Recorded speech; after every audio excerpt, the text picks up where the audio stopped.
திருவண்ணாமலை உச்சியில் மகாதீபம் ஏற்ற 35 லட்சம் ரூபாய் மதிப்பில் 4500 கிலோ அக்மார்க் நெய்யை கோவில் நிர்வாகம் வாங்கியுள்ளது.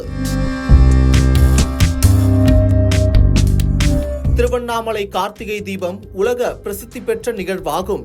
10 நாட்கள் நடைபெறும் இந்த விழாவின் முக்கிய நாளான டிசம்பர் 3ஆம் தேதி அதிகாலை அண்ணாமலையார் கருவறை முன்பு 4 மணிக்கு பரணி தீபமும், அதனைத் தொடர்ந்து மாலை 2668 அடி உயரம் கொண்ட தீபமலையின் மீது 6 மணிக்கு மகாதீபமும் ஏற்றப்பட உள்ளது.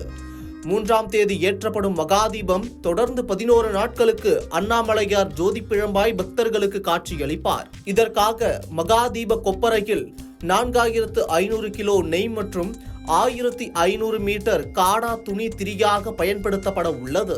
மகாதீபத்திற்கு நெய் காணிக்கை செலுத்த வரும் பக்தர்களுக்கு ஏதுவாக அண்ணாமலையார் திருக்கோவிலின் ராஜகோபுரம் அருகே நெய் காணிக்கை விற்பனையை மாவட்ட ஆட்சியர் தொடங்கி வைத்தார். இதனைத் தொடர்ந்து நேர்த்திக்கடன் செலுத்தும் பக்தர்கள் நெய் குடத்தை காணிக்கையாக அளித்து வருகின்றனர்.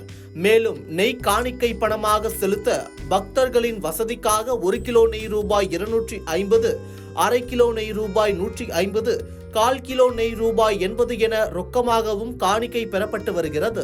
அதேபோல் திருவண்ணாமலை மாவட்ட ஆவின் நிறுவனத்திடம் இருந்து 35 லட்சம் ரூபாய் மதிப்பிலான 4500 கிலோ அக்மார்க் நெய்யை கோவில் நிர்வாகம் கொள்முதல் செய்து வைத்துள்ளது என்பது குறிப்பிடத்தக்கது.